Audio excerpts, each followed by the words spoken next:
Today, guys, on the channel, I am not alone. I have got the man with a plan, the man that gets told off by Dan for all the spoils and even does the Fateless podcast with Sham and Brad. And we've got no other but Simon on the channel. And we're going to be basically just looking at Godforge, talking a bit more about the beta test, and honestly, just showing what the game has progressed since basically a few months back since I've properly looked at it. And even we did try to do a video before, didn't we? But we had issues. One of the gods just said, nah, not today, dude, and just deleted it from existence, right? So clearly it was a good spoiler video, and the gods were stopping us. So how you doing, dude? How's it been? Doing good. Yeah, it's busy times. Obviously, we're kind of like well on the path now to having a game that feels like a game, and it's interesting because that kind of like, I guess, creates new challenges, right? So it's like, instead of just can we create some assets and environments and that, now it's how to make it feel good and how to make it look good and all that type of stuff. So yeah, tons of work from myself and the team at the moment.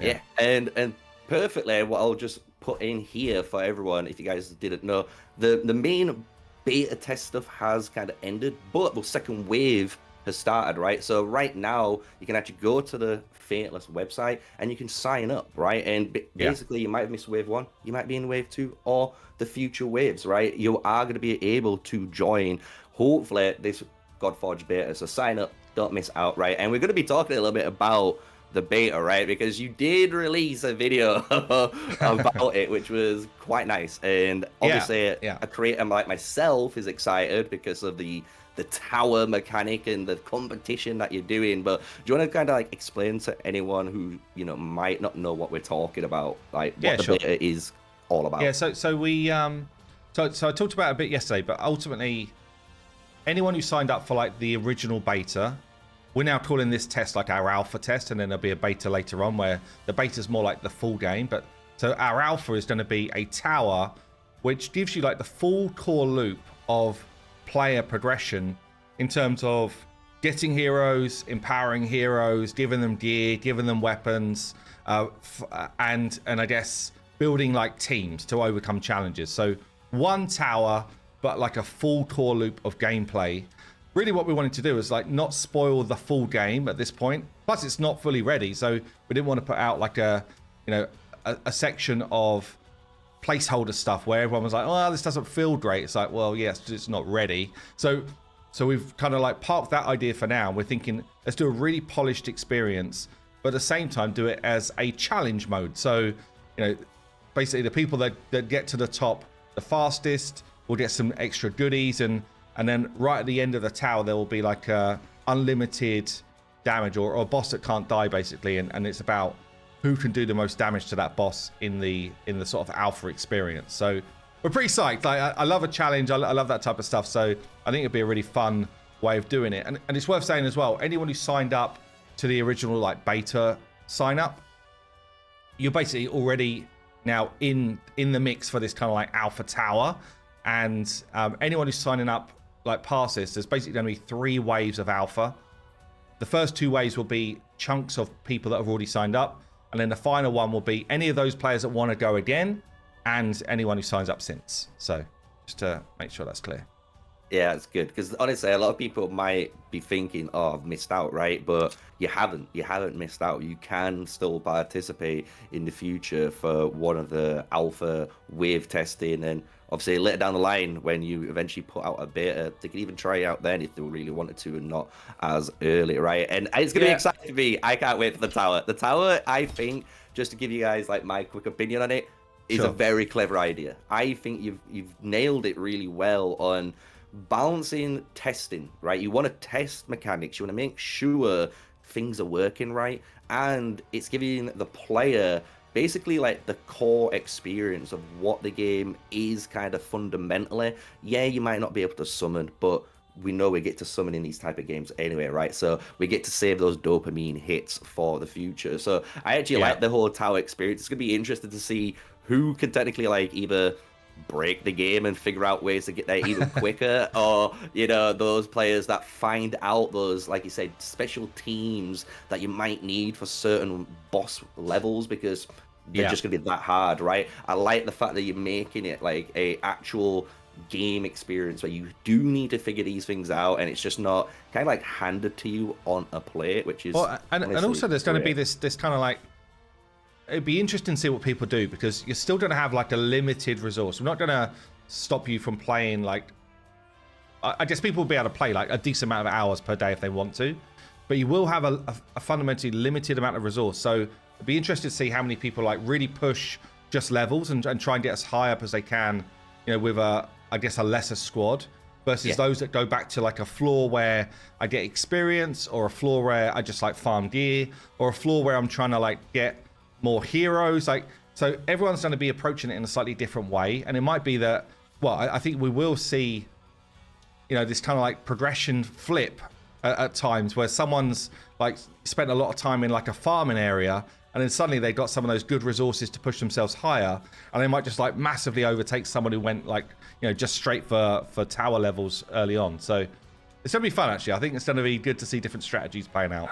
Yeah, it's going to be crazy. I think it's going to be very interesting to see what people do for exactly the reasons you said. Maybe people go for the XP, maybe people go for the gear farming, maybe people go for a different, like, specific hero farming. It is very interesting to see the different perspectives people could take, and it's just a test, right? At the end of the day, it's just a test, which is really fun. That's why I think it's a really cool beta test. Like, again, guys, so check out the website. I will put the link in the description down below for you guys. You can just click it and then it, you know, sign up for it.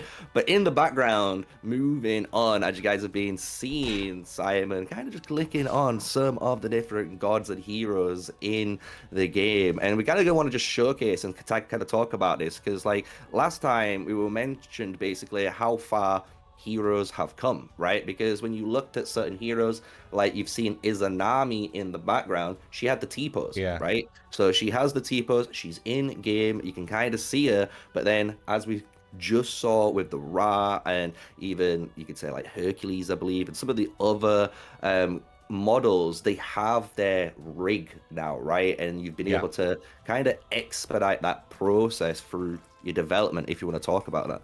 Yeah, so it says basically what we've been doing is our animation team, they kind of go from one rig to the next to get like the base animations in. So that's like an idle pose, that's like you know, basic idle breakers. This is an idle breaker here that Herc is doing. So a really good way of showing this is we have got a number of beasts, right? So we've got Satire here, who is one of our beastmen, and you know, he comes in and he's got this kind of like cool idle breaker, right? So we're able to use the same animation base for someone like a Minotaur. Yeah, so once one set of those kind of like idle animations are done, you can then basically push that onto, with a little bit of polish, but you can push that onto a number of different heroes, and suddenly the game starts to come to life. This is one, a crowd favorite right now.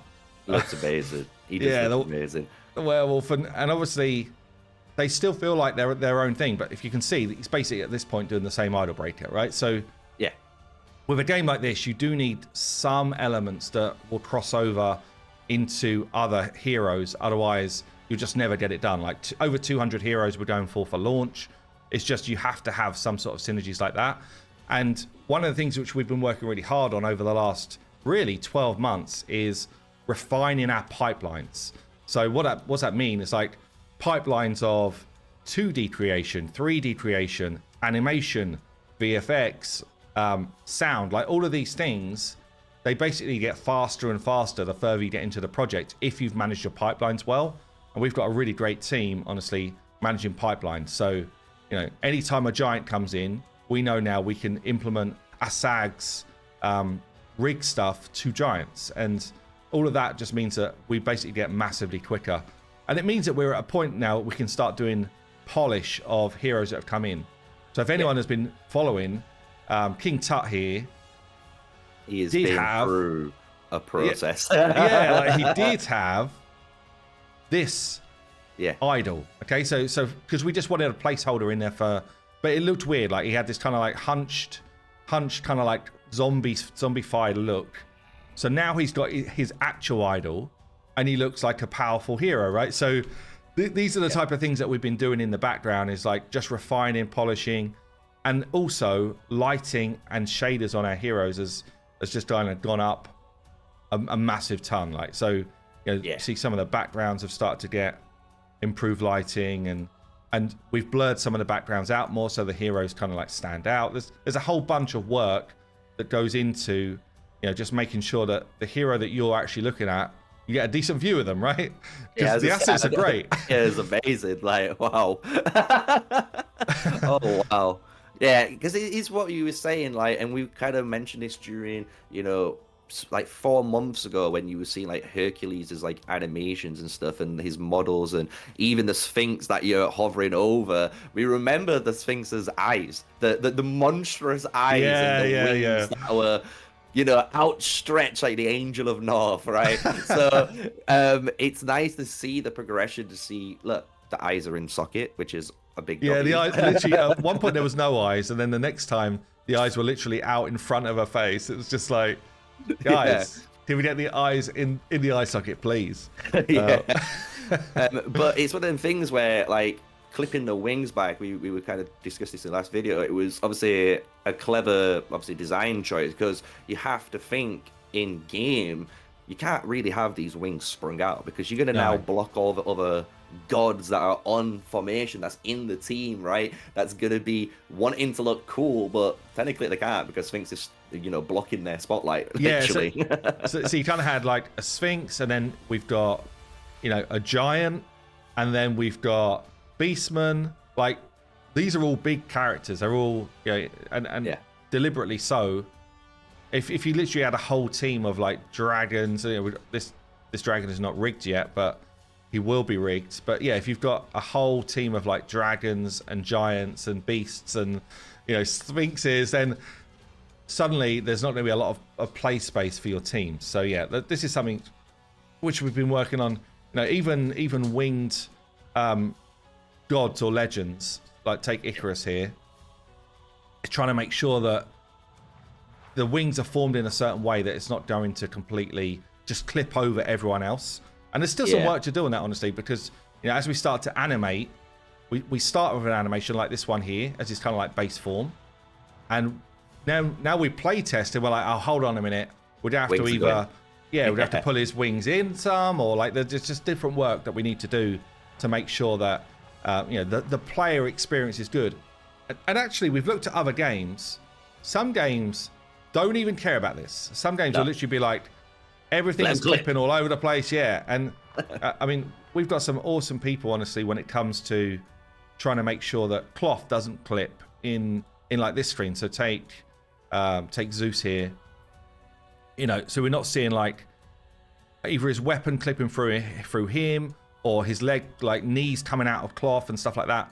Again, we've taken a decent amount of time and effort to give honestly, like, I would say a AAA experience on a budget which is not AAA, and that's what we're aiming for. So yeah, definitely, because that's one thing I honestly love, and I think a lot of people are also loving the choices, the choices of gods and the legends that you've picked, because you've got what we would consider, the names. You got Odin. We know we expected to see stuff like Odin and Thor and you name it, right? Hercules. We expect to kind of see these heroes eventually in the game, right?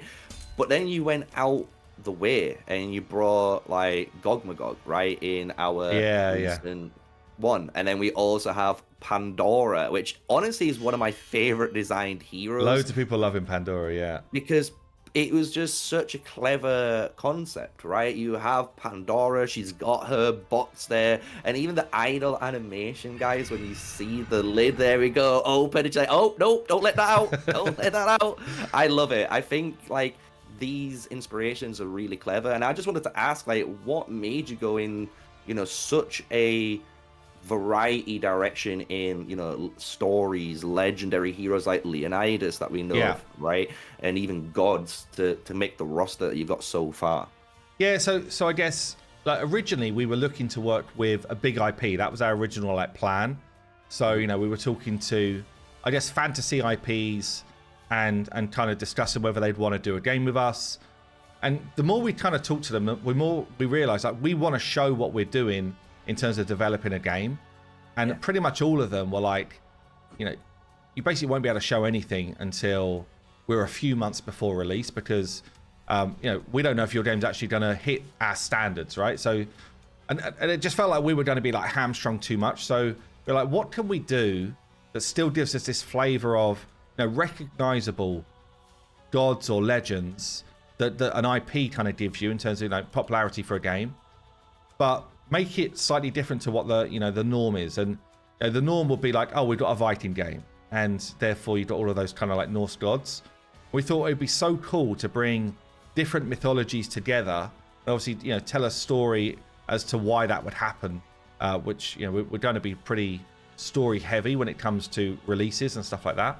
But yeah, we just thought it'd be super fun, super cool. And then basically the design team, myself, Sham, and a bunch of the team, Dirk, Paul, we then start trawling through these different mythologies, and we're like, which ones do we need? So we need Norse, we need like Egyptian style, but then we need like an Avalon, really, with the kind of like King Arthur and the Knights. So all of these kind of like recognizable groups we definitely knew we wanted. But it was like, how do we also bring, I guess, groups that you wouldn't necessarily see anywhere? And then when you start to get into that, I mean, damn, there's such cool gods and mythos from all over the place. Honestly, it's so cool. And and then it's just for us doing like research to make sure we represent them in a great way. So yeah, I don't know, man. Early on, people were saying, surely you're gonna run out. Yeah, even right? I'm saying it because it's like, sure, you're gonna run out of heroes. It's like the opposite. No, honestly, you've got too many. It's crazy how many there could be, and but the fact that we went with legends as well. So we could do something different, very different. Like we could be like, I don't know, Jack the Ripper comes in as like a Halloween hero, and that's cool. So there's so many directions we could go with this. We could also bring in IP collaborations and do some fun stuff with that. So we could bring in a Lord of the Rings, and it would kind of fit into our game. We'd have to kind of like shoehorn it into a faction that made sense, but we could do it because it fits our kind of like theming. So there's a whole bunch of different directions we could go with this, and we just thought it would be cool. The main thing for me is like, I really want for us to hit the visual quality. I want to make sure that we've got that fun gameplay element, and it stands up versus the best games in this genre, in its own right. So that's always been my kind of like, I guess, stance from the start. Yeah, definitely, because like Ran here, I think, is a really good example of that visual, because like when you look at her from back in that older view, it looks like oh, it's a hero. But then when you start to zoom in, that's when you just start to see the little details, and it's those little details that tie into that god, that hero, that legend's lore, that really does tie in and sell the creativity, I will say, that your team has brought with some of these designs, because some of them are just outright just wow. You wouldn't believe, for example, like Horus or Ra look the way they do, because normally in games they're kind of depicted kind of a little bit more frail, right? A little bit more of a frail bird, and it's like, yeah, cool, that's all right. But in here, you've gone down a completely different direction for a lot of what I would consider stereotypical designs, if you want to say it, right? I think so, and I think so. It all starts with design and 2D, and it's like, how do we make sure that every hero that comes through, even we're talking about uncommons and commons and stuff, we still want them to feel like they hit the mark, for this mythos, for this mythology. Like, so we do a lot of research, we do a lot of mood boarding, and we're able, with our kind of pipeline being so strong, we're able to use things again without it feeling like we've just copied a hero. So I was sorry to interrupt, but that chainmail looked amazing. Then I don't know who's in charge of that, but that is crazy. That looks so nice. The way it's almost like the individual links. It's so good, man. It's crazy. Whoever's done that, give him a pay rise. Especially considering like we're optimized for mobile rather than optimized for PC. So we only have so many polygons that we're allowed to use, which means that the artists are just super clever with what they do. Like, so firstly, this chainmail, we will use this piece of work again. We might even use it for like an Avalon character, for example, one of the knights. But we would change, so we would just take the section that makes sense and put it on the hero and change some of the textures for other elements, so it wouldn't feel like it's the same piece. Instead of this kind of like almost like looks like a weave as such, doesn't it? Like finish. That would probably change to like a leather finish or something, and then suddenly that makes sense for an Avalonian character. So we've been really good at reusing assets to still create like really interesting designs. Like this Valkyrie, as an example, basically was done from our legendary Freya. Oh yeah. But you wouldn't realize that it, visually you would never know they're the same base hero because that so much has changed. But it's just using different elements and having, I guess, letting the artists have like creative freedom with what they're doing. And we've ended up coming up, obviously anyone legendary, I guess we put more effort and attention to how do we make sure they really stand out. And every character, honestly, I'm involved, there's Dane, who's our kind of art director. We're like, is it hitting the mark? Like, how do we push it a bit further? What else do we need to make sure that this hero really feels right? So yeah, there's a whole ton of work and I guess to and fro between the art teams, but we got to a point now where there's way less like need of feedback, and the artists are just like, okay, let's just let loose. We know these guys just want really cool stuff, so let's just do it, which is really great. It's really great. This is a good example of that pipeline I was talking about. So look at Hell. Yeah, she's my favorite so far. She's probably number one. But if you look at her stance and the way her fist is opening out, right? And then we go to Pandora. Yeah. It is the same stance, but again, you wouldn't know until you. I don't think you'd know it. I didn't know until you said it. Literally, it's one of them where once someone points it out, you're like, oh yeah, I can see it now. But when you're looking at it, because especially like you say with the Hell visual as well, like the Hell visual just sells it because you've got all of the obviously the blue is just crazy. It eye catches you. But even when you're watching the idle animation, right? If you watch the cloth on her cape, on her forearm, you can see it shake like that, guys. Like if you watch carefully, like you're seeing it just go crazy, like because it's in the air and she's obviously casting some sort of like wind spell. It's causing the wind to change around her. So I love it. I think that like you can't tell at all from it. So let's just dive into some fun stuff, right? To round up the video, because I think a lot of people. Yeah. So I'm in a build right now, which means so I'm in Unity. So there could be all sorts of funky stuff going on. Like I know last time when we spoke, I was like, I'll just show you the stable build, but sometimes I just like to dive into the unstable build and see what's going down. So anything could happen. We don't know what's going to happen. Yeah, we don't know what's going to happen, guys. Yeah, anything could happen at this stage. Like literally one night to the next, you'd be like, it's all feeling so smooth. And then the next day you're like, how comes everything feels like it's broken, guys? Yeah. Just to show guys what's going on here, this is basically kind of like the team selection screen. And as you can kind of look from what we've done as content creators, like shouting out like Ragewood and all the others that have been dissecting it down. You can see kind of that glow. That's meant to be your captain if we're under, right? So, and you can see there, if you have a certain hero in that captain slot, you're going to get a buff. So it is all about formations, picking the right team, picking the right captain in the right battles, because sometimes you might think, I'm going to need damage, but then you actually don't have the health pool to survive a certain round. So I just wanted to throw that out there to give some people, kind of the basics before we dive in, because obviously the team selection screen here has a little bit to offer before we get into the juicy bits, right? Yeah, and some of this stuff is placeholder, so or being worked on, right? A lot of it is being worked on. So, for example, there will be the ability to set up AIs if you wanted to. That's not active right now. There's a whole bunch of filtering things which are active to find your heroes. Like, so there's a whole bunch of stuff which is just like, there, but I guess there, for a UI, well. it's Yeah. in.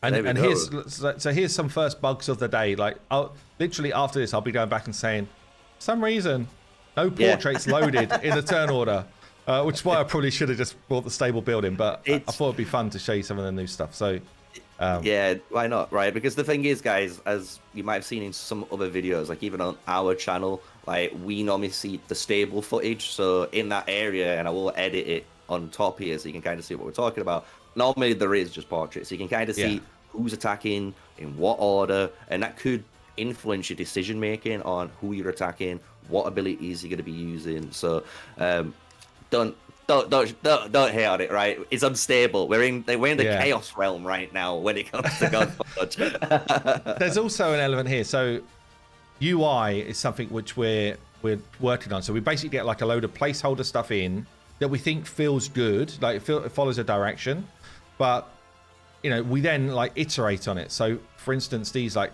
health bars, turn meter bars, divinity meters, all this stuff is being overhauled right now. I'm going to do probably a video next week where I kind of like showcase some of the new stuff that's coming in.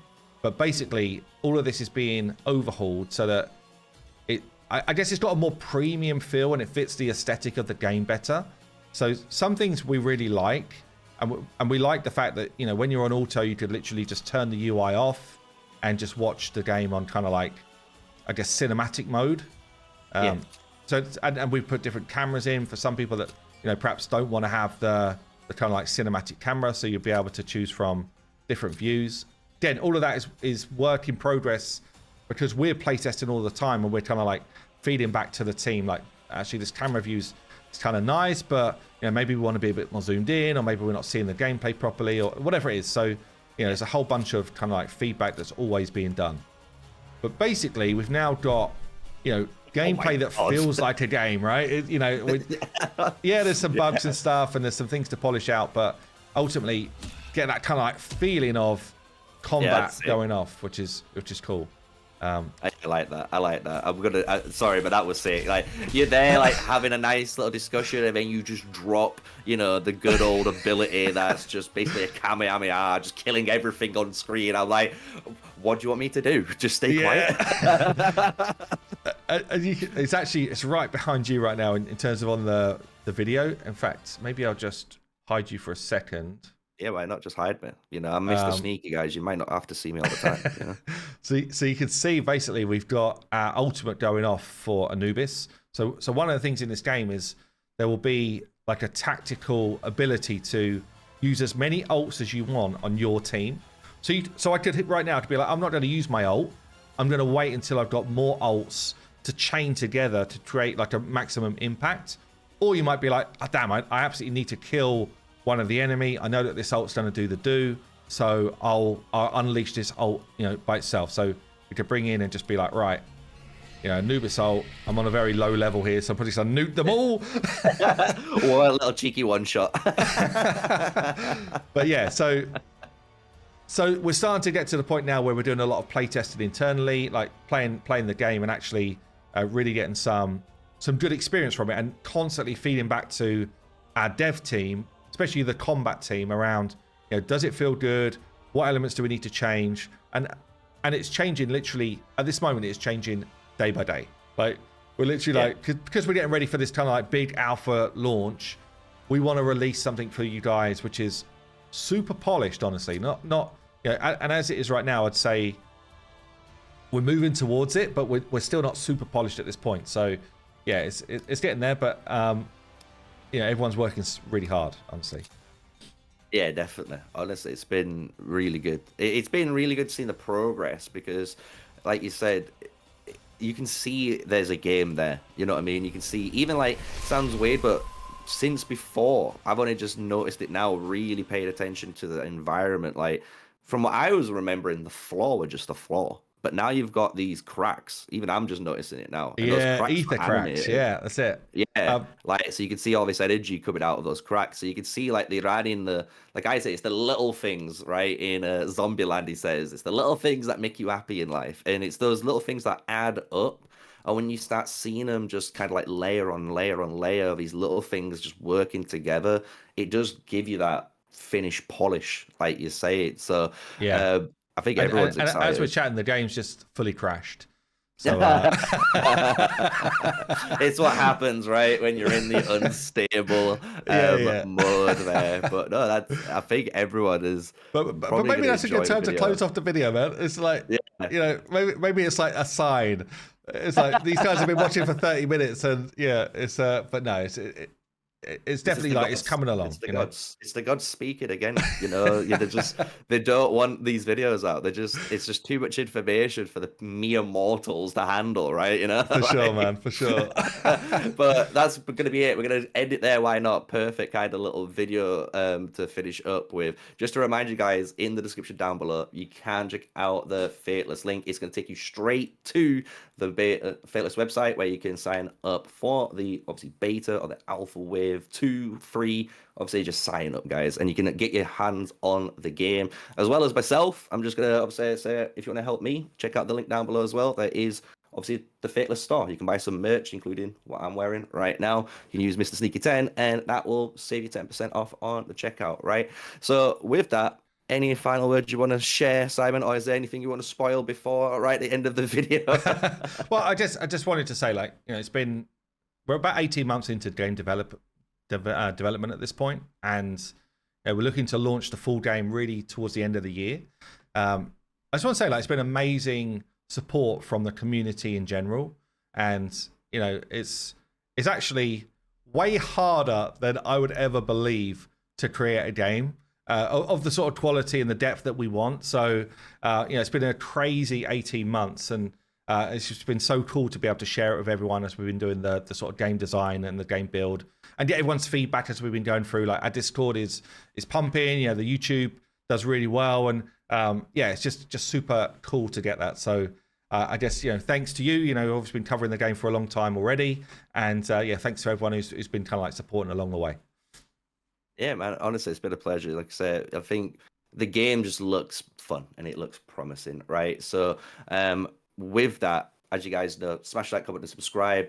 Put in the comment section down below what you think to today's video. Are you excited for Godforge? What are you looking forward to the most? Are you hoping to join the tower in the test? And if so, you're going to try and beat myself, hopefully, who's going to be in the tower fighting and competing alongside you guys. So with that, stay safe, guys. Stay sneaky.